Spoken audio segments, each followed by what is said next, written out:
farmers' protests a year ago against bureaucracy attached to EU funding have yielded results.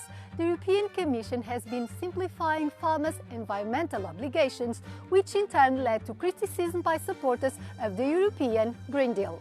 Meanwhile, farmers are preparing a new battlefront to avoid cuts in the common agricultural policy in the next EU budget. The reform of the European agriculture is at the heart of this EU Decoded.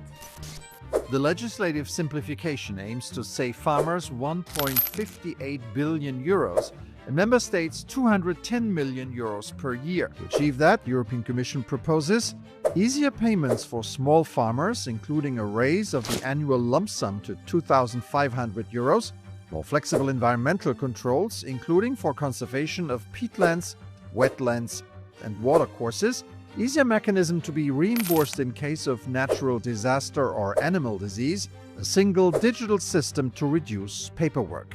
Farmers are pleased, but environmentalists say that measures will backfire. The latter argue that less environmental protection could lead to more climate change that could harm agriculture. Here's what some Europeans think about this challenge. Yo creo que la normativa, si es por ahí la pregunta, tiene que ser mucho más estrictas y a ellos favorecerles ayudas, pero por otro lado controlarle la manera que tienen de actuar ilegal. Pero sí que tienen que tener ciertas normas que permitan y conservar tanto medio ambiente como un poco la salud de todos. Yo creo que hay demasiada burocracia en Europa. Entonces, por eso los agricultores tienen tantas normas. If the farmers lose their ability to have income, they're going to stop producing. And then what's going to happen to us, the consumers? The responsibility is being put on them rather than the actual culprits, which are massive corporations. On ne peut pas renoncer à l'agriculture en Europe. Il ne faut pas être dépendant des importations.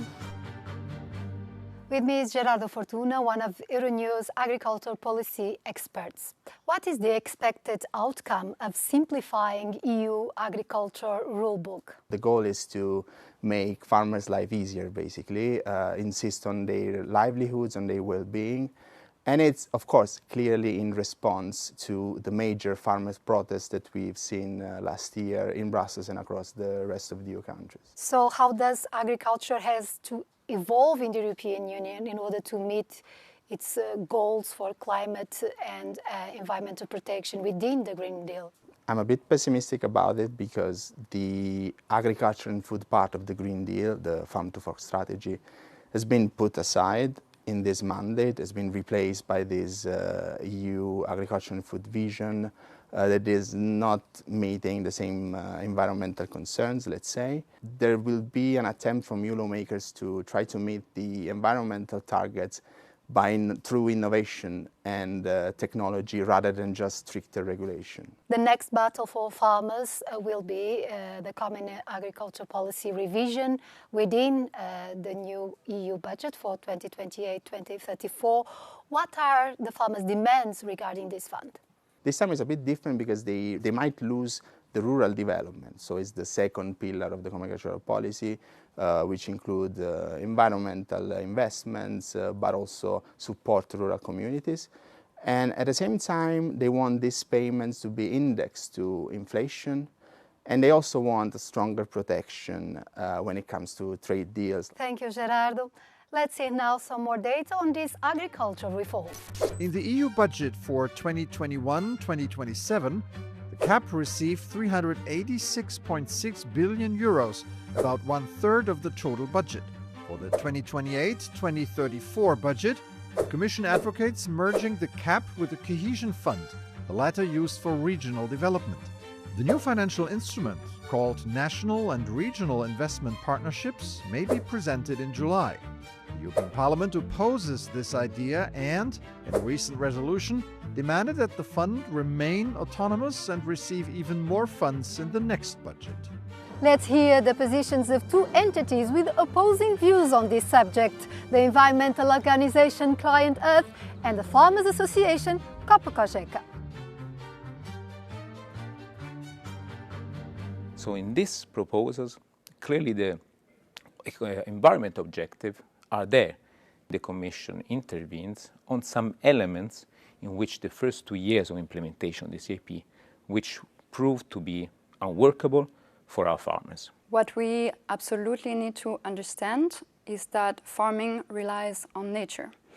So when the EU, since actually several years, is postponing or stripping off environmental rules, it also jeopardizes the future of farming, of farmers' jobs, of farmers' health, because they are impacted by some practices as well.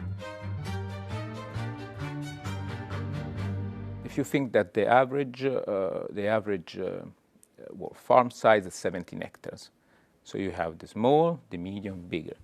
But the key element is the diversity. So you're able to maintain this diversity, which allows to contribute to food security in Europe, but also reduce food insecurity outside Europe. From my point of view, the competitivity of the EU or its food sovereignty is not guaranteed in the long term because we do not have a resilience in front of natural harm that is being caused, notably by farming practices, intensive practices, but that farmers are also victim of. It is not addressing the causes that put farmers in these situations, which is climate change and the degradation of the environment, the loss of pollinators, and so on and so forth. Europe needs to invest in agriculture and with a strong budget increase to inflation. We call to maintain a common policy able to ensure a single market, invest to do the transition that society wants, and actually support a strategic sector as agriculture. I think that we need to invest in agriculture, so we need money for the agriculture sector, but we need this money to not constitute harmful subsidies. Currently, only 20% of the beneficiaries of the CAP receive 80% of the subsidies. This is enormous.